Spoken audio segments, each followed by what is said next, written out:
Welcome to the Carriker Chronicles, the people show, checking the pulse of an excited Husker nation. Ladies and gentlemen, this show is brought to you by DPS Concrete Construction. Check them out at dpsconstruction.net. This is my gut reaction to Nebraska basketball, not just beating the #1 team in the country, the Purdue Boilermakers. Easy for me to say, but beating down Purdue last night when they won 88-72. Now, real quick, ladies and gentlemen, if you've followed me over the years, you're probably aware of this. If you haven't followed me, I'm just a sports junkie. I grew up playing 4 sports all the way through middle school, 3 sports all the way through high school, not just high school teams, but club teams and the like. I am a sports junkie. So if you want to be kept up to date, and I'm just doing more and more content all the time, okay? The Carriker Chronicles keeps evolving. All right, if you want to be kept up to date on all the big things happening in every Nebraska sport, then smash that subscribe button. And if you're as excited as I am about the Huskers win last night in basketball over #1 Purdue, then hit the like button.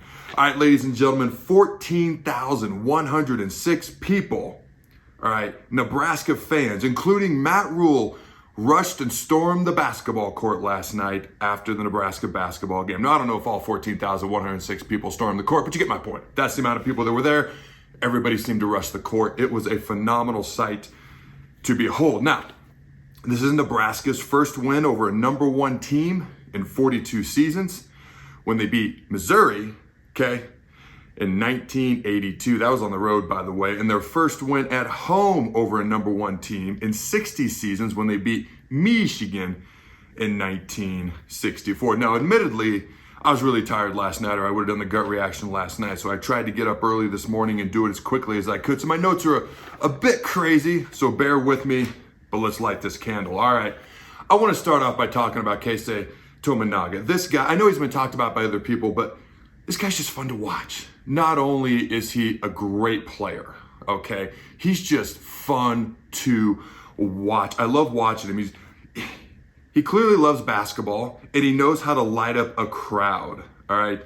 Now, if you haven't heard this before, he's sometimes also known as the Japanese Steph Curry because he can legit, just like Steph himself, he can light it up from 3-point range. Now, the former, okay, unheralded junior college basketball recruit last night had 19 points. He was the leading scorer for the Huskers, 4 assists. He led Nebraska with 5 threes and shot over 50% beyond the arc, and he also made all of his free throws as well. Now, the Huskers on the season, and we're going to get to the game specifically here in a minute, don't worry. The Huskers on the season are 13-3. They started off hot, 8-0. Okay, after their first 14 games, they were 13-1. That's one of the best starts, okay, to a season since the 90-91 Nebraska basketball season. They've won 6 of their last 7 games, okay? And they're tied for 5th in the Big Ten, although not really, because the 2 teams they're tied with are Purdue and Indiana, whom they've both beat. Okay, they beat the Hoosiers, 86-70, okay, at that time snapping a 7-game losing streak to Indiana. All right, they got a season-high 28 points from Tominaga. And after the game, Hoiberg called that the most complete game of the season at that point. Okay, I would say last night was the best game of the Fred Hoiberg era, period, versus Purdue. Now, that 16-point win over Indiana at the time was the largest margin of victory in the series dating back to 1920. And the Huskers currently are actually only a half game out of second place in the Big Ten. Now, you go back to the game last night. Okay, the win, the separation of points, the atmosphere. Here's what it came back to for me. It came back to effort, energy, passion, hustle. This is a flat-out dangerous team. We don't know how good they are or are not just yet, but this is a flat-out dangerous basketball team that is fun to watch. And dare I say, last night, the atmosphere was electrifying. All right, if you smell when Nebraska basketball is cooking. All right, sometimes WWE just comes out of me, as you know. Now, again, who knows how the rest of the season is going to go. I'm excited. I got high expectations, but we'll see how it ends. But if I'm the coach of another basketball team right now, I do not want to play Nebraska. That I know. All right, let's talk about the game specifically in just a smidge.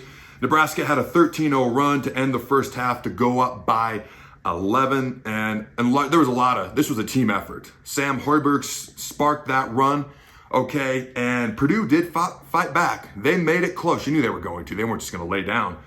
All right, but Nebraska went on an 11-0 run in the second half, went up 65-52, all right, sparked by C.J. Wilcher, okay, whose 16 points off the bench was third most on the team. Now, this could possibly be a program-changing win.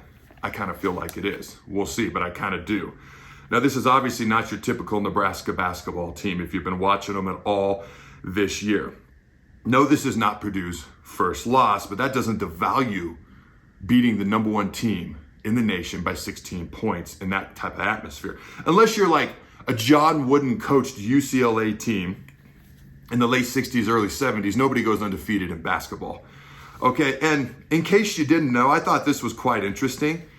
All right, John Wooden was the first ever, he was actually a point guard at Purdue. All right, so that's the connection and segue here. He was the first ever three-time All-American in college basketball history, and he was the first ever human being to go into the College Basketball Hall of Fame as not just a coach, but a player as well. All right, the Huskers, in the past few years, haven't always shot the best from the free throw line, but they shot 84%, okay, from the free throw stripe last night.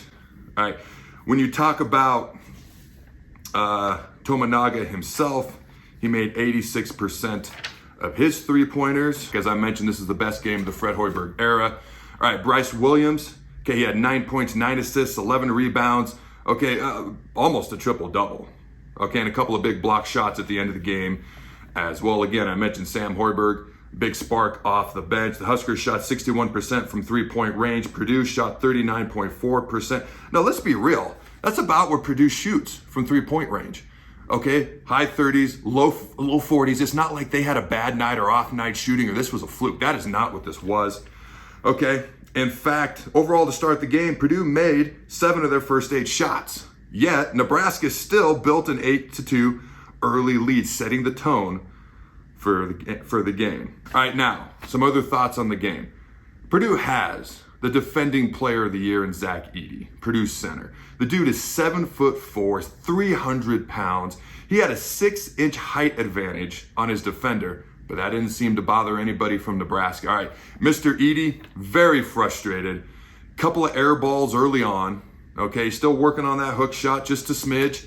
Okay, but the first half, and really throughout the game, but Nebraska clogged the paint with multiple defenders and held Edey to only 2 first half points. All right, Fred Hoiberg and the Huskers' game plan was clearly to take Edey out of the equation or make his life much more difficult and let the other Boilermakers shoot from the perimeter. Okay, and it kind of turned into a little bit of a shootout, which Nebraska clearly was fine with. Okay, and it's clearly what they wanted.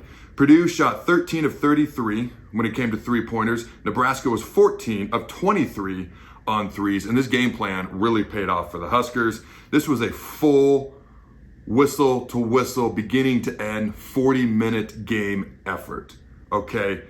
And just about every single person on the team had a major contribution in the game as well. Hey, here are the questions I have for you fine folks at home. Number one, let me know in the comments below. Number one, should Nebraska basketball be ranked after this? I feel like that's a dumb question. Let me know in the comments below the easy answer. Number two, will the Huskers make the NCAA tournament?